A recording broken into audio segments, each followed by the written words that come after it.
Hi guys, welcome to my channel. If you are new here, my name is Kyra, and if you are not new here, my name is still Kyra, and here on this channel we love makeup, and we're all about real makeup for real life and real people.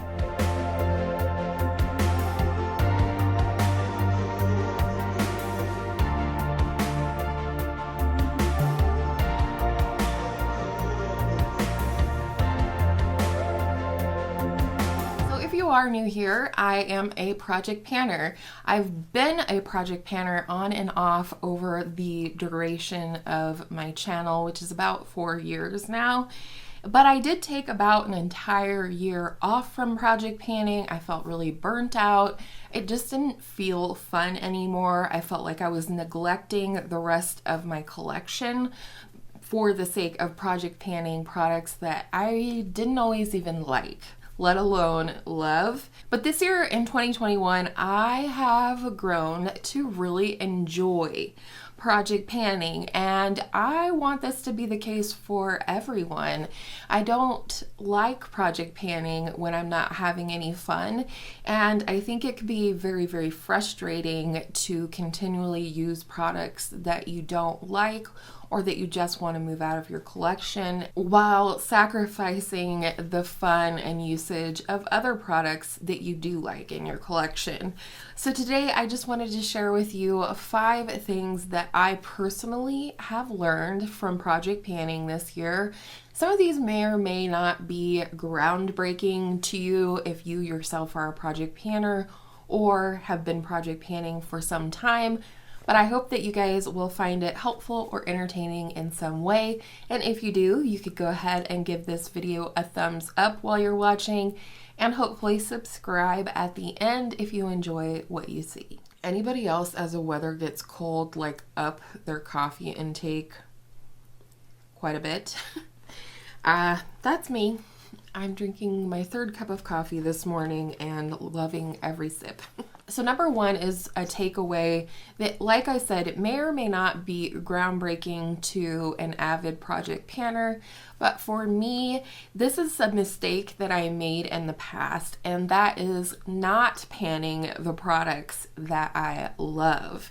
Panning the products that I want to move out of my collection because I don't like them, they don't work for me, they're not a favorite, they're a duplicate type product. But what I found is by project panning things that I love, I not only tend to reach for those products more often within my projects than I would if I was panning something I didn't love, but again, I enjoy the act of project panning overall more. I like to look into my everyday makeup basket where I keep my Shop My Stash products as well as my project pan products, and see products that I enjoy using. Then it doesn't feel like a chore or like a project even to use these products up. I enjoy using them. I'm entertained by watching the usage and the progress on the products. And overall, like I said, I'm just enjoying my projects more when I pan products that I like, or even better, love. Number 2 is about paying attention to products that might coordinate within your project pans, whether it's one project or many projects. I find that if I pick products, new products to put into projects with the existing products in mind, I have a lot easier time making progress and enjoying my projects because of that. For example, if you are panning a cream blush, this is the blush I am currently panning. It's a Basic Beauty blush in the shade It's October 3rd. It's a beautiful, nice, warm pink shade. So if I'm panning this blush and I want to add something into my project that will coordinate well with this pink blush, I keep this pink blush in mind when choosing something else. For example, I'm also panning my Hourglass Ambient Lighting blush in the shade Mood Exposure. These two pair together beautifully, and therefore I'm getting more usage on both of these products because I can layer them together. I would encourage you to think the same way if you're doing a cream highlight and a powder highlight, or cream bronzer and a powder bronzer. You may or may not be a fan of layering products on your face, but if you don't mind and if you go in lightly with each product, I find that I get more use overall when I can choose coordinating products to put into projects. Even though these are in two different projects, this is in Partners in Cream, this is in my 21 pans in 2021, they go together, and since I can use them together, I get more usage overall. Along that same vein, I would encourage you to think about this tip when choosing base products to pan. For example, if you're panning a tinted moisturizer with a sheer coverage, you may or may not want to pan a full coverage concealer at the same time, because where you're concealing are going to be much brighter or more coverage than the rest of your skin. You like that look, you rock on with your bad self. I'm just saying it's something to think about. Or maybe you do want a more full coverage concealer with a tinted moisturizer, but maybe something closer to your skin tone so that you can conceal blemishes and things like that without looking like you have spots of a brightening concealer on your skin. So this is something to think about. Also consider products that play well together or that don't play well together. If you have an extremely dewy foundation that you're working on panning and you have oily skin, you might want a more mattifying powder that can help with excess oils. Or maybe you're panning a certain foundation that doesn't play well with a certain primer. Probably don't want to roll that into a project, because what happens is you don't end up using them together, which means you're only using one or the other at one time, which means the other product is not getting used. So again, I just want to encourage you to pay attention to which products you're pairing together, whether they're across the same project or different projects. Ideally have products that work well all together. So essentially you have a full face of makeup is how I personally like to project pan, but that's just me. Number 3, I want to talk about not overloading yourself in any one category. For example, if you're panning 5 blushes, you're splitting your time wearing makeup among those 5 blushes, which means none of them are going to get much usage. And especially with a colored face product like a blush, they're extremely hard to pan. They do take a great deal of time to pan. If you're trying to actually finish and move products out of your collection, or you're trying to hit pan on a certain number of products or what have you, whatever the project is, if you have 5 blushes going on at one time, none of them are getting any regular usage. And along that same vein, I would encourage you not to include a bunch of products in the same color story. For example, if you have a cream blush in a pink shade like I do, maybe consider rolling in either a peachy cream blush or a pink powder blush or a peachy powder blush, something that coordinates but isn't the same thing, so you can wear them separately, but you can also pair them together to add more versatility to your project. And another way to do that, like I mentioned, is different textures of product. If you already have a cream blush, add a powder blush to another project. Or if you already have a cream highlight, add a powder highlight or a powder bronzer. I personally don't like to include more than one cream and one powder in any one category within the entirety of my project pans for the year. And that tends to work really good for me. And mostly I am trying to hit pan on as many things in my collection as I possibly can. I just want my collection to look more loved and used overall. So it certainly depends on what your project panning goals are. If you're trying to move things out, if you're just trying to lay hands on everything in your collection within a year, maybe you only have a usage goal of 5 times on a product, but by doing that and then continually rolling new things in, you're putting your hands on and using everything in your project for a year. It just depends on what your goals are.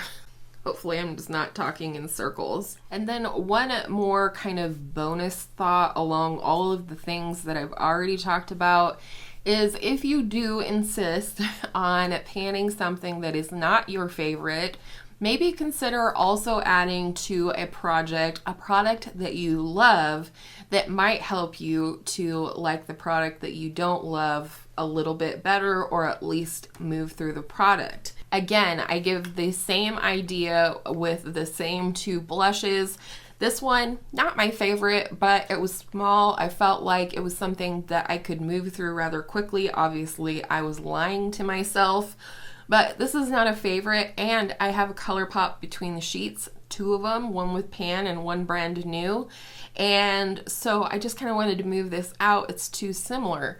Well, what keeps me using this is not only the other blushes that I put into my Shop My Stash, but also this powder blush from Hourglass. I really love the finish of this.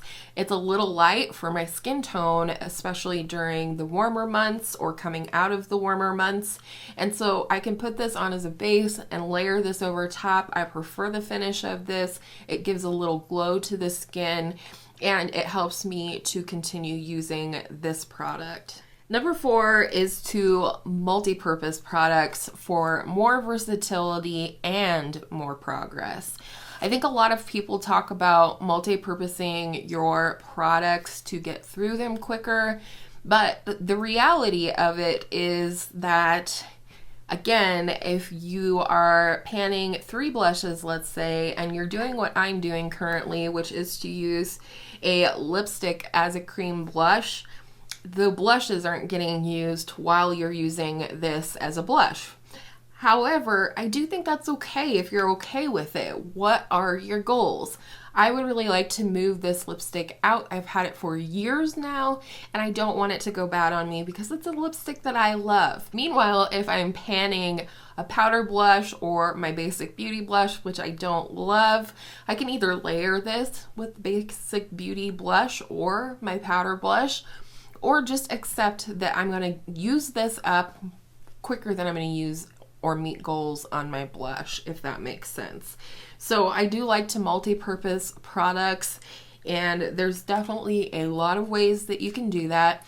One person who is an extremely good reference or place to go for information on project panning is Sarah Rose, and she did put up a recent video on some unique ideas on how to multi-purpose your project pan products. So I'll go ahead and link that video below in case you need some ideas. I don't want to go into them here because this video would be way too long. But also let me know if you would like to see a video like that from me. I'd be happy to do that for you. And the last and final thought, which maybe is a little bit debatable depending on your stance, but for me this year, project panning has helped me to spend so much less money and just overall purchase less makeup. And here's my theory. My theory is that while I'm working on panning things and seeing how many uses it takes me to hit pan on one single matte eyeshadow, or the fact that I thought I would be done with my basic beauty cream blush in just a couple of months, and here we are at the end of the year with no end in sight. Like, I don't think it's a possibility for me to finish it.